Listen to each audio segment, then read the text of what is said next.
Super Tuesday's done and in the books. It's time to go over the results. Are we gonna like what we see? Who knows? It's just like you're tuning into FritzCast on SoundCloud, iTunes, or Stitcher, except you can see me. Get ready. Here it comes.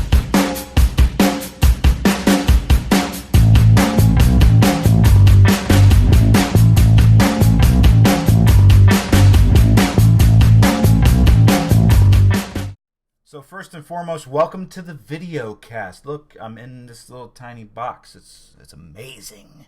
It's not that amazing, but some of you who have tuned in on the Facebook have seen me in this very setting. Just I threw a blanket behind me to block out all the background noise and such. I'm not in the studio setup yet. That's coming in the next week or two, where I'll be in a little more professional looking zone. Forgive me, alright? I'm 26 years old and I'm going on the fly with what I got here. Alright? Cut me some slack. Anyway, welcome to the Videocast. Why a Videocast, you say? Well, simple. I do the podcast update every week, usually on Mondays, but if not, Tuesday at the latest. So I set it up like that. And when I was doing this week's, I thought, darn, I thought Super Tuesday's happening. That'd mean that I have to record on Wednesday. And then, ding, idea. I was like, why don't I just do a video cast? I can sit down in front of the camera. People can see me and how I do this crap sometimes. And forgive me, but you probably will see some rough cuts here and there. It happens. I'm no Philip DeFranco, okay? I can't do the funny cuts so much, but it is what it is. This is my first time doing a video typecast thing anyway, so it's a learning experience. I don't know what I can and can't do in iMovie, and yes, it's an old edition of iMovie. I'm still using a Mac from like 2007. All right, it still runs perfectly, and I don't have another $1,200 to put down to update it, or $1,500, whatever it is. So there's that. Okay? But hey, thanks for joining along. Let's not get ahead of ourselves, though. Super Tuesday is come and gone. I was at work all night last night, and when I got out to my car, roughly around midnight, I pulled up CNN just to skim through the results, some early results, or late. I don't care what you consider it. It was early to me, because I don't consider anything done until it's 100%. Skimmed through some of those results, and this is not looking like a good election at all. Before I even go into who won what state, though, can I give you some delegate counts as they stand right now from my handy dandy phone? Galaxy Note 4. I'm not getting paid for that plug. Donald Trump, 315 delegates. 315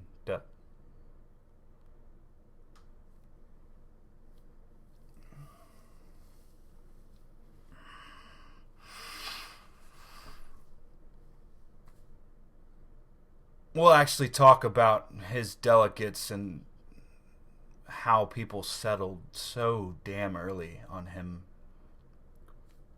But in a minute. It's Ted Cruz, 205 delegates. Marco Rubio, 106 delegates. Do I need to talk about Kasich or Carson?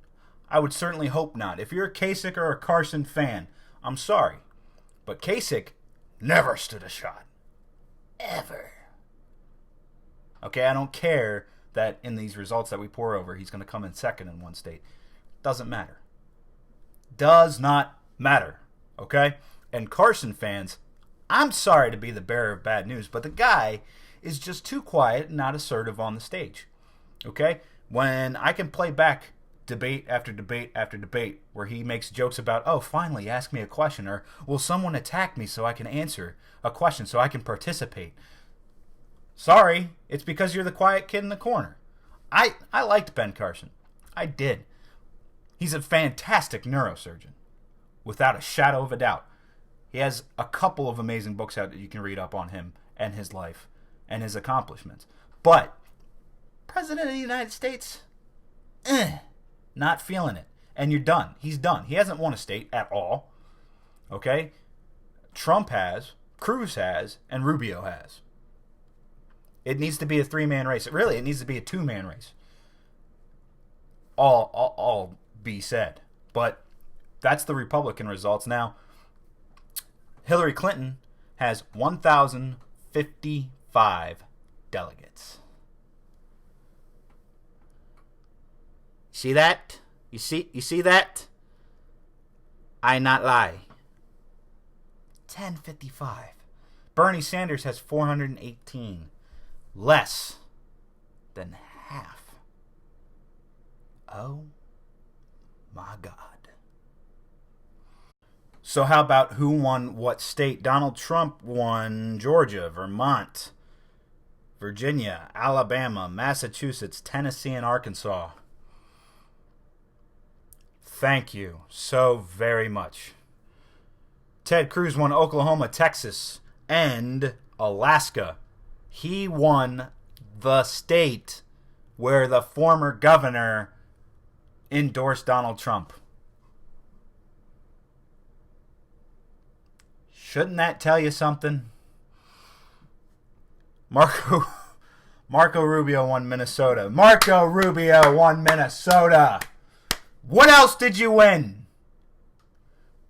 The only other thing Marco Rubio has won is like Insulter of the Year award for finally finding a pair and standing up and making fun of Trump instead of Trump sitting up there and doing it all for. Short pause, sidebar. Do I look like a presidential candidate sitting up here waving my hands, pointing my fingers, pointing down at things and enunciating things with my hands? Do I? I don't know. I probably already regret doing this damn thing. That being said, let me just give you a quick percentage breakdown. Trump took Georgia at 38.8% of the vote. Clinton took it at 71.2% of the vote. Vermont, Trump took it 32.7%. Sanders took it 86.2%. Virginia, Trump took it 34.7%. Clinton took it 64.3%. Alabama, Trump took it 43.4%. Clinton took it 77.8%. Oklahoma, Cruz took it 34.4%. Sanders took it 51.9%. Massachusetts, Trump took it 49% even. Clinton took it 50.3%. Tennessee, Trump took it 38.9%. Clinton took it 66.1%. Alaska, Republican only. Cruz took it 36.4%. Arkansas, Trump took it 32.7%. Clinton took it 66.3%. Colorado, Democrat only. Sanders took it 58.9%. Texas, Cruz took it 43.7%. Clinton took it 65.2%. Minnesota, Rubio took it 36.8%. Sanders took it 61.7%. Sanders fans, take a good hard look at those numbers. Now, early on, when Sanders won New Hampshire, I believe it was, he won. And he won in sweeps when he does win. But early on, it was a very heated, close contest. Like Hillary Clinton was only squeaking out wins, and by some controversial methods. If you've been listening to the podcast, I've already bashed and you've already heard, but I'll do it again on this videocast. The DNC seems to be running a rigged game of sorts. They're super delegates, which is baffling. Nobody gets that. Nobody understands that. Not only are there super delegates, but there were some very bizarre tiebreakers of sorts. There was a coin toss to decide districts that were essentially 50-50 split. And in Vegas, there was card drawings to split it. I suggested that they just ask a Magic 8 Ball who should win the district if it ever comes down to a tie, because, I mean, literally, what's the difference in asking a Magic 8 Ball than drawing a card or flipping a coin? You could throw darts at a board. You could, I don't know, you could race dogs or turtles or freaking snails. You could see who plays Madden better. Or my favorite, the one I think that really should be done, Cards Against Humanity. Whoever can put down the most offensive, vile, yet hilarious thing, they win the district. That's, I think that's a perfect one, actually. Cards Against Humanity. Write it down, Debbie. Put that in your playbook. Now, that's not to discourage Sanders fans.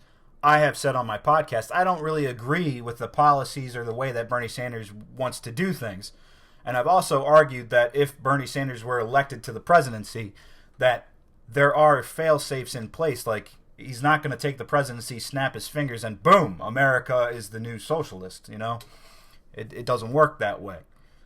But I've told Bernie fans, I said, I might not like the guy, I might not want him to be president, but you guys shouldn't let the DNC run a rigged game. Don't give it to Hillary. Don't let her easily walk in and take it. Put up a fight at the least for it. You know, if she's going to win it, make sure she only wins it by like 50 point whatever percentage point.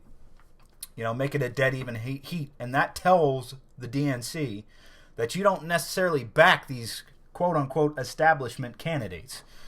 Now, on the same argument, I've had a lot of arguments with friends, family, and people that I don't even know, all alike, over Donald Trump. People have asked me, well, are you going to vote the Republican candidate if it's Donald Trump?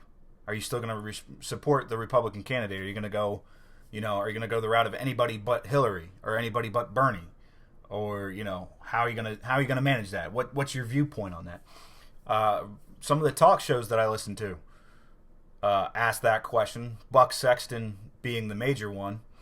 He always asks that, and he's, he thinks that he can pull the lever for Trump if it boils down to him versus Hillary. For me, I can't vote Hillary and I can't vote Trump. I just can't. I can't vote for Trump holistically out of the moral issue of it. I don't agree with a lot of what Donald Trump says, and I don't believe him to be this man that he's claiming to be. He has a very shady, drawn-out history in his political interests, and he is not, contrary to popular belief, everybody says great businessman, great big businessman. Trump is quality. No, it's not. Read up on all the lawsuits, read up on the fraud, read up on the failed business ventures, and he'll try to write them off and say, well, that's because I licensed my name. Well, you put your name on it and it fails. Sorry, that failure's going on you. You didn't have to lease out your name. You did it for the money. To me, at the end of the day, all I can say about Donald Trump is that everybody who's voting for him is like, well, I'm sick and tired of the dirty politicians. So you're going to trade it for a dirty businessman. It doesn't make any sense to me. It's the same thing. It's just a different category. A great counter to that argument that pops up is people go to my Bernie Sanders argument. They're like, well, Donald Trump will get put in. Things still have to run the way that they do. Through the House. I get that. Here's the thing. When you don't morally agree with Donald Trump, and you think he's a shady businessman, and you think he's a slimy individual that has just strategically picked the right time to tap into people's anger. Because that's what he's done. He's tapped into people's anger. If he couldn't tap into the anger like he could right now, he wouldn't be anywhere. And if he tried to do it third party, I'm still convinced he wouldn't be anywhere. Bernie Sanders didn't run third party because he knew he would not have the momentum that he had and maybe still has up till now. If Bernie Sanders did this as an independent, it would be half as much steam as he's got. And if anybody wants to argue me on that, just ask yourself, why did Bernie Sanders register as a Democrat and get into the election as a Democrat then? Because if he didn't, or if he did to play the game, he did to play the game. You can say there's nothing wrong with playing the game. I'm the guy here trying to say I'm tired of the game being played.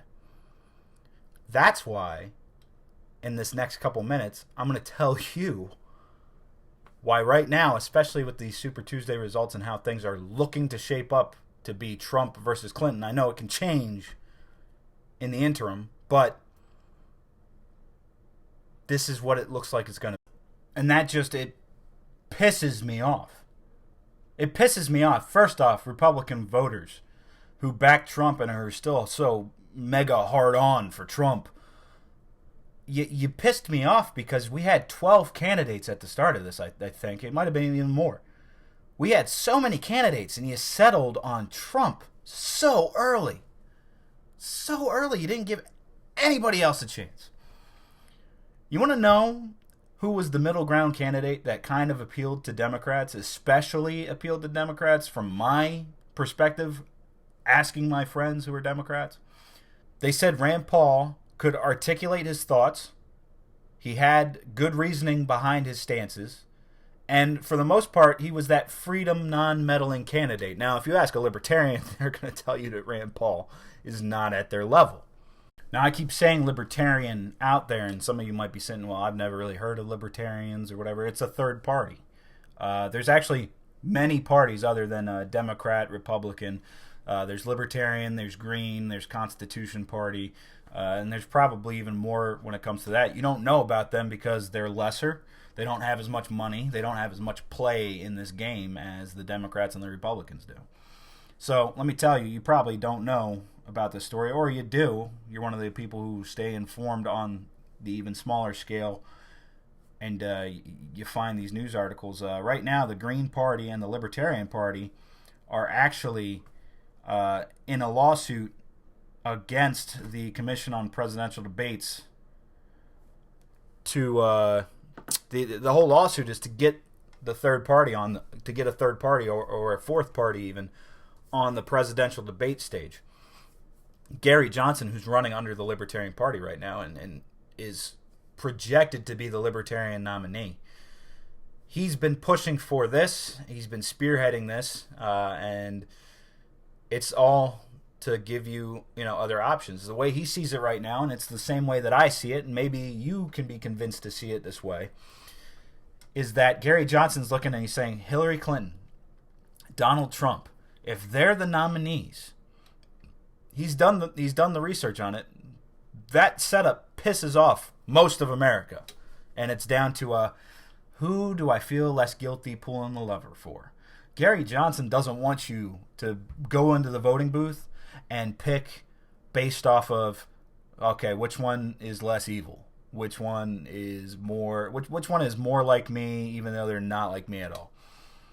Gary Johnson, Libertarian candidate, his whole platform is elect me to change the government to let you do your thing.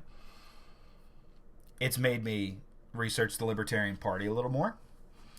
And honestly, it's a social standpoint that I think a lot of people would get behind if they knew what it was, if they took the time to invest and research, and furthermore, if the Libertarian Party had the money to make an impact. Let me tell you, I sat down the other day, just yesterday in fact, and I played the Libertarian presidential debate hosted by the Libertarian Party in Mississippi. They live streamed it on YouTube, and it's up on YouTube. You can go find it. I think it's about 40 minutes long. The problem with the Libertarian Party right now is funding and marketing, really. Because this live stream plays pretty much like what you would expect a high school play to be filmed and put online at. One static camera filming the whole stage. Subpar audio quality. And, of course, because it's the Libertarian Party, whatever hall they were renting, they were time tight. More so than they expected. So they had to cut the time down to get the candidates through. That being said, if you want the substance of it, you go and you listen to it. It might be subpar audio, but it's very listenable. You can listen, you can hear what they're saying. It's just that it's not of quality. You don't want to watch the video because the video is nothing. It's one static camera, kind of like how this is. Except imagine 5 guys cramped onto the screen and the camera's back there and it's not moving, it's not panning on the guys that are talking or anything. It's just there. It doesn't translate very well for a debate. Keep in mind that Gary Johnson and the Libertarian Party are in the works, I believe, with Fox Business to do a real, flashy debate this month, in fact. I don't know the exact date. As far as I know, it's still tentative. But hopefully that gets done, because I will tune in to it, and I will push my friends to tune into it. I will share the crap out of that debate, because I want their lawsuit to go through. I want them to get on that stage. I don't want it to be Trump and Clinton only. If it's Trump, Clinton, Johnson, we have ourselves a ball game, as they say. The big push, if you follow it at all, is to get 5% of the popular vote, and that is something that I've been touting too. If Gary Johnson gets even 5% of the vote from the presidential election campaign's fund grant, you get money. If you can get 5%, you can get the grant and the money, and you can get access to be on all 50 states, on the ballot on all 50 states. 2012, Johnson was on 48 states, I believe. 48 states. 48 states he was on. So he wasn't on all 50 in 2012. He did run in 2012. You might recognize that name, Johnson. In 2012, he ran, and he got 1.2 million votes and 1% overall. And that was a big deal. That was the biggest of a third party in any recent election. Just imagine this, though. Imagine you have Donald Trump, you have Hillary Clinton, Gary Johnson comes in, and he steals 5% of that vote or more. I would like it to be more, but he takes 5% of that popular vote. That 5%, whether you like it or not, is actually a statement. It's a statement that you're not settling for a two-party system. It's a statement that you're not settling for the lesser of two evils. It's a statement that you're not settling for crap, essentially. That's why I'm pushing for Gary Johnson right now. So I implore you, if you don't know about Gary Johnson, if you don't know about the Libertarian Party, get on your Google. You're on your phone or you're on your computer right now watching this. Get on your phone, look up Gary Johnson, look up the Libertarian Party, follow along, and get ready to push a third-party candidate if your guy doesn't get in the hot seat. Obviously, if you're a Trump fan, I have to try to do some convincing to you to tell you that Trump isn't the man. And if you think the media doesn't have a lot of things that they can sling at him, they've been holding it back because they've been enjoying the ratings boost that they've gotten from his ridiculousness. That's all it is. They're waiting strategically to fling the crap at him. It's called when he becomes the candidate. That's when the media can turn on him. Simple as that. And a lot of polls suggest right now, I don't put a lot of credence into polls because they are unscientific. But a lot of the polls are showing that Trump doesn't beat a Hillary Clinton card. That Trump doesn't beat a Sanders card. But that's the guy that you're pushing. Doesn't make any sense to me. So that being said, I think we kept it short and sweet. If this is your first time seeing me, I'm Fritz, and I run FritzCast podcast. For those of you who have been listening to the podcast, thanks for watching the video. Share it. Share the podcast for me, too. I appreciate your comments and your help as we move along, as we move forward with everything. And if you're brand new to this, look up FritzCast. It's on SoundCloud. Link is below in the description on SoundCloud. You can look it up on iTunes and Stitcher Radio. Just look up FritzCast. FRITZ cast. Text right there. Look at that. Look at that. FritzCast. Look it up. Tune in. Comment, like, share, whatever. Dispute me all you want. Send me hate mail. I don't care. I'm just a man. I'm just a man with a dream. Don't poop all over my dream. I don't poop on yours. Unless your dream is Donald Trump as president. And that's beside the point. You don't have to take that personally. Okay? We can disagree on things.